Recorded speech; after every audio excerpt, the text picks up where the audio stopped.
Hey everyone, this is your host Manik. Welcome to another video.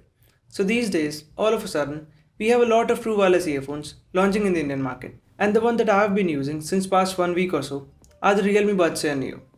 So in this video, let's have a deeper look at the Realme Buds Air Neo and let's find out if you should buy them or wait for Realme Buds Q. So let's get started. And before we start, if you wish to stay notified about the latest videos, do click on that subscribe button and press that bell icon. It's free and helps the channel out.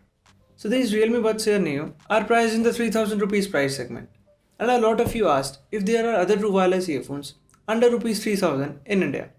And I started looking out for some alternatives that have most of the same features, if not all. So after searching on Flipkart and Amazon for quite some time, I could see a couple of options that have almost similar features from Noise and Soundcore. And both of these had some good features like better bass, but none of them has that low latency mode.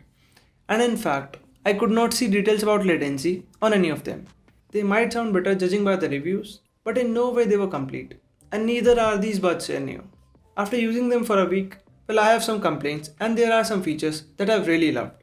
First thing I really like about these is the design. That is obviously a ripoff of AirPods.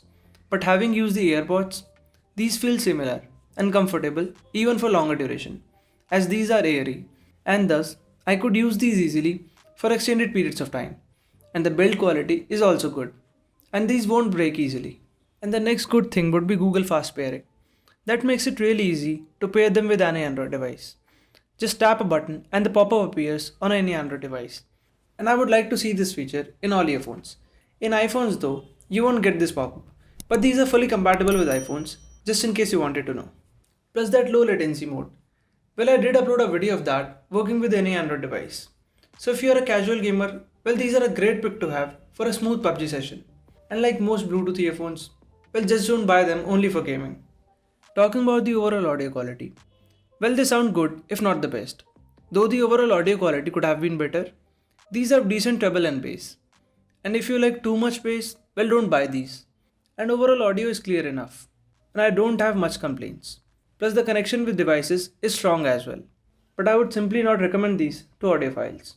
So coming to the things that I don't like about these. Well, first one would be that micro USB port. It's so not 2020, right? And in case they take around 1 hour to fully charge from 0 to 100%, and the case can charge them around 5 times. Plus the case takes around 1.5 hours to fully charge. And secondly, I think that the play pause sensor should have been there at least at this price range.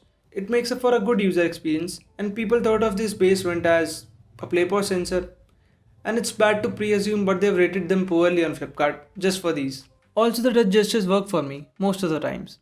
There is a half second delay at max sometimes, but 99% of the time it works. You have to tap at the right place where the sensors are. So do make sure you read the manual before using them. Also, these are IoT devices, unlike other earphones in the market. So the software in these can be upgraded, and the tiny issues that they have currently can easily be fixed with a software update. Let's see if Realme does anything about it or not, but the option to remap controls is a great add-on, and these features work on mobiles as well as desktops. Plus you can connect these to two devices at a time, and you won't run into any issues. And automatic switching is also there when you get a call on your phone, just in case I missed that in other videos. Now coming to the battery life. Well, these do give 3 hours of battery backup on a single charge while playing music. So that is indeed true, but I think it's a bit less as compared to the competition. And on call, that drops to almost 1.5 hours, which is quite less. And the upcoming Buds Q at a lower price have around 5 hours of battery backup. I don't know what these guys are thinking. Here are some confirmed specs and images of those in case you wanted to know. So I can see better battery life, same touch controls and compact size. Not sure about the sound quality though, because the driver size is a bit smaller.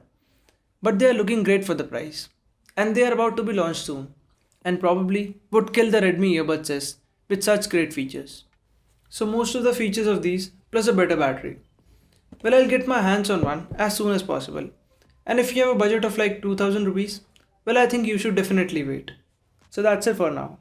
This was a full review of Realme Buds Air Neo, and I think they're great for the price. But you should wait for Realme Buds Q if your priorities are a bit different. So like this video if it helps you out, and subscribe if you haven't already. And I'll see you guys in the next one.